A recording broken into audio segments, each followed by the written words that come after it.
Yeah, no doubt. Well, I'm kind of dealing with some stuff right now.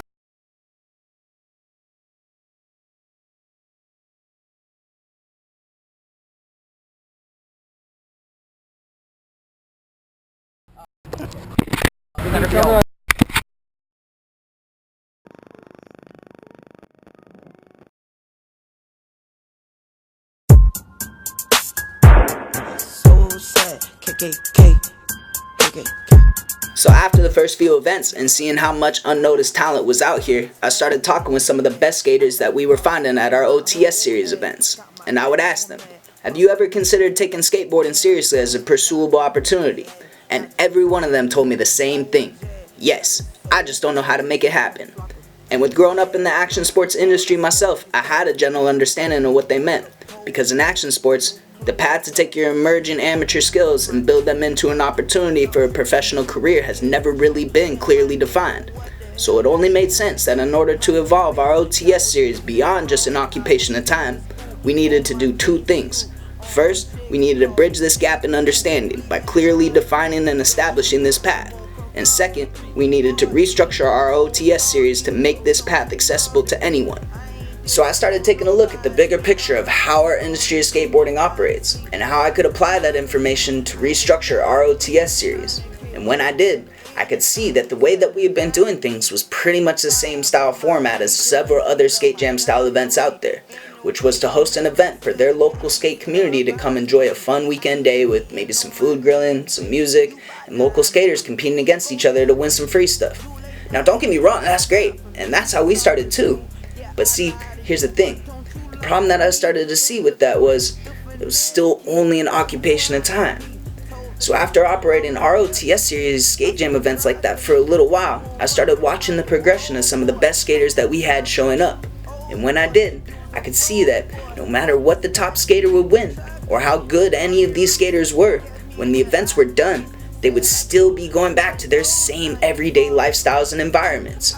And with the overwhelming majority of self-identified street skateboarders coming from middle to lower income communities and households, these environments oftentimes do not have the ability to access the basic tools or opportunities to create success. And that's where I saw I could change this game. I asked myself, what if you could leave your next skate jam event with more than just some free stuff? What if you could leave with an opportunity to change your life for the better? And when I saw this, I understood that I could do so much more than just make the steps to this process make sense. But what I needed to do was establish Skate Jam Collaborative as an organization in order to streamline this process and make it accessible to anyone, regardless of their economic status. And I was going to do this by using my background and network in the action sports industry to bring together these basic tools, necessities, and opportunities. So that's why, when we restructured our Skate Jam Collaborative OTS series, I set the design for the OTS series to be a continual, free access event series that finds and develops the top unnoticed talent from impacted communities by hosting this open talent showcase series to give all skaters the opportunity to be scouted for a position on our competitive roster.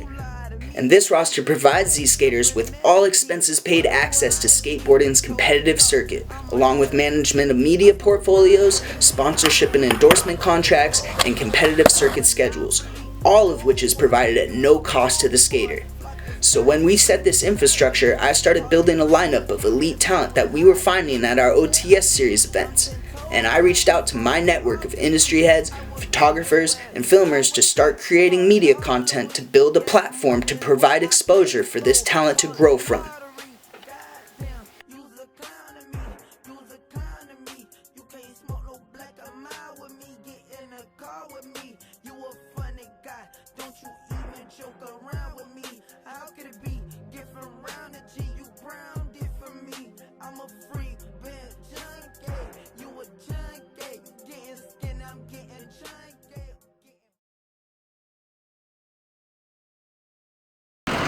Look at those things. Masking tape.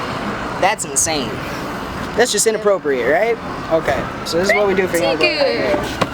We got a couple different pairs of shoes that we're gonna hook him up with. Because that's what he needs. We can't have that. That's nonsense. We're gonna make sure we got him. So try these bad boys out. These are actually literally brand new. So feel free on them, all of it.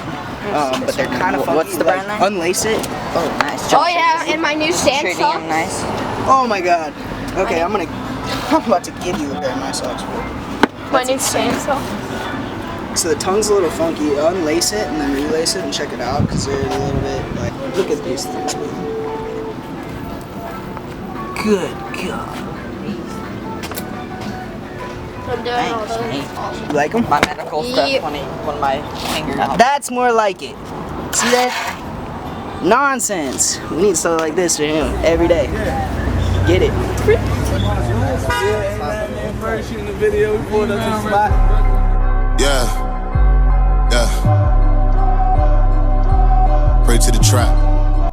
Now once we connected this group of talent with my network to build the media portfolios and sponsor tape content that they needed, the next step was to enter this group into every local competition that we could find.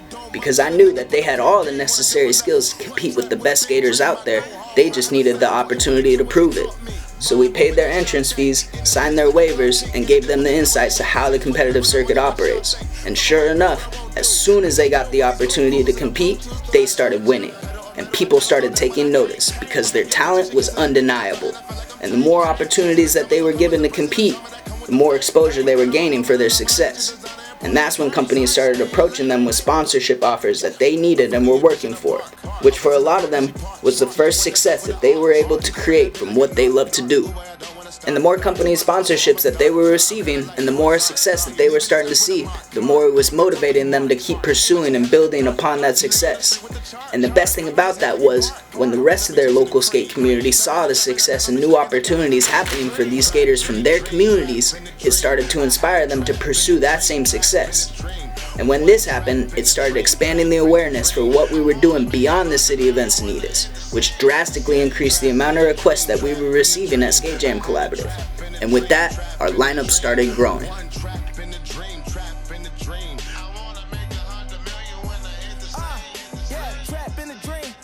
Mac with the beam, yeah, left Hollywood, damn, back to the fiends.